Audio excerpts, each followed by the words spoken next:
Hi, this is Biggie Fraley with Nourish, Play, Love, and we're on day 18 of my 21-day detox for a sexy new you already, and I'm so excited.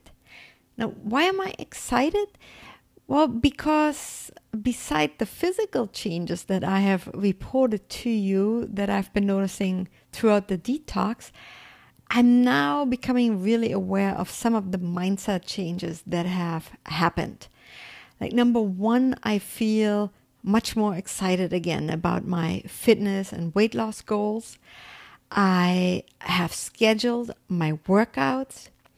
I am making plans on how to incorporate some of the delicious meals from the detox into my future diet, if you will.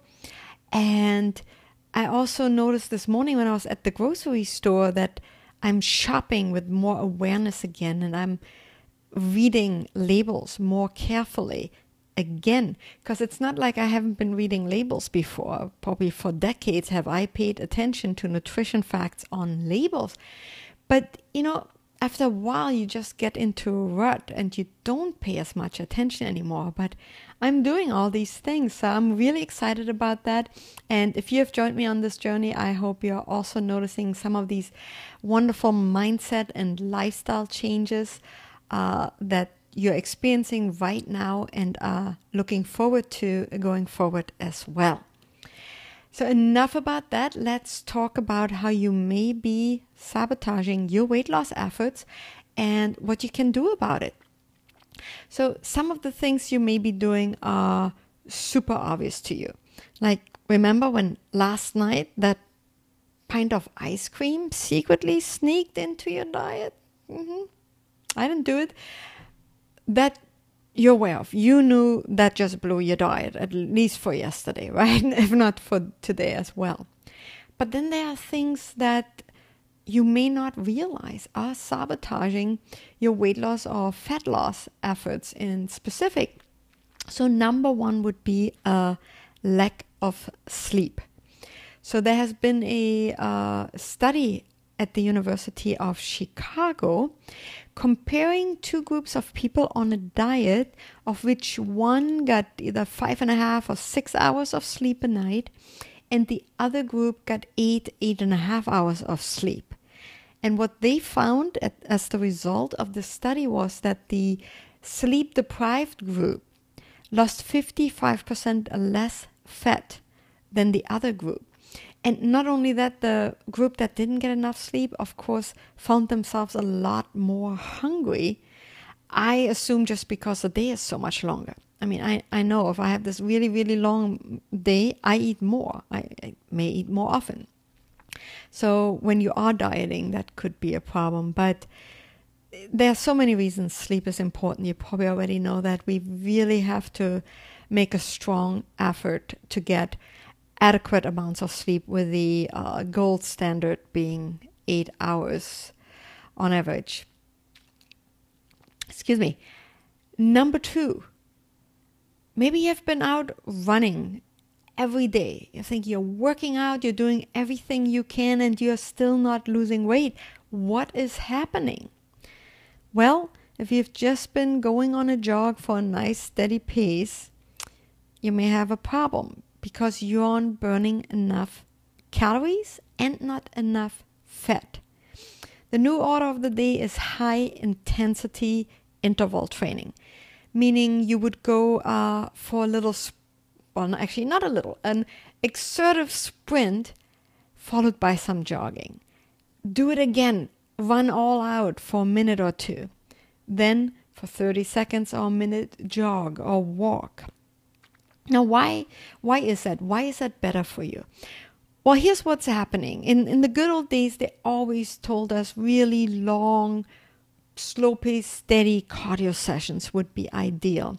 Because once they became able to measure how much of those calories burned came from fat versus from our glycogen stores, they realized that when you do slow, steady cardio, by percentage, you actually burn more fat.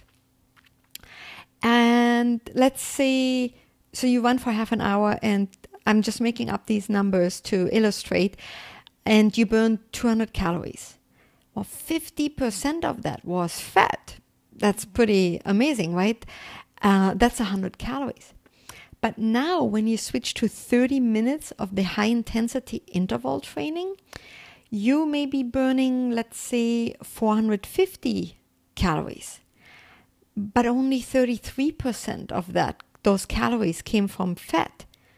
In the past, that sounded bad. We want the 50%, right? That we're thinking. However, what is 33% of 450 calories? That's actually 150 calories that came from your fat storage, versus the slow and steady pace only was 100. So while this was 50% of calories coming from fat, there's only 33.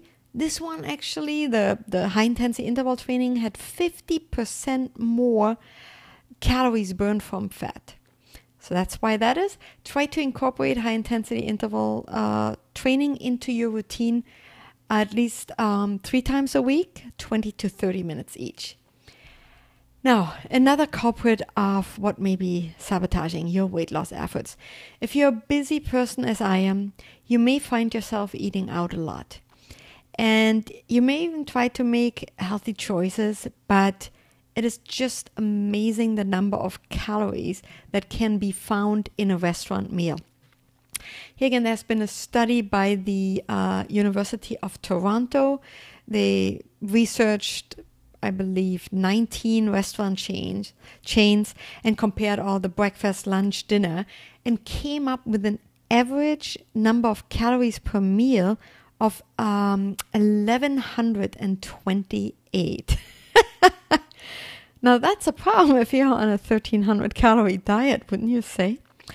And that was actually before dessert, which added another 549 calories. So that's just insane. You got to be very aware of that. And what you can do here is, if you can, eat out less often. If you do go out, maybe with your partner, share one meal, do away with the gravy, the dressing, all the extra stuff. And of course, since you're on a diet, you naturally will skip dessert. I trust you in that. All right.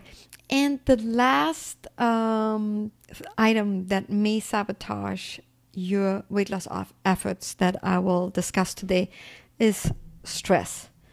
Again, we are busy, life is hectic. I think most of us are stressed, and that's just a fact. But what's important is that we need to deal with it.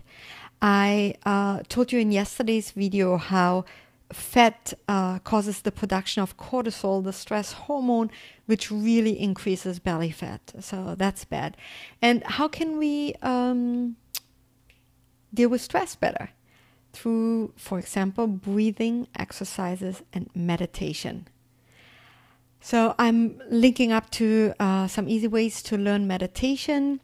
The studies mentioned today as, I think that's it, in the blog post, which today can be found at nourishplaylove.com/detox18. And I would welcome your comments, your feedback. If you like this video, if this helps you out in any way, please give it a thumbs up, subscribe to the YouTube channel, and I am looking forward to chatting with you tomorrow. Bye-bye.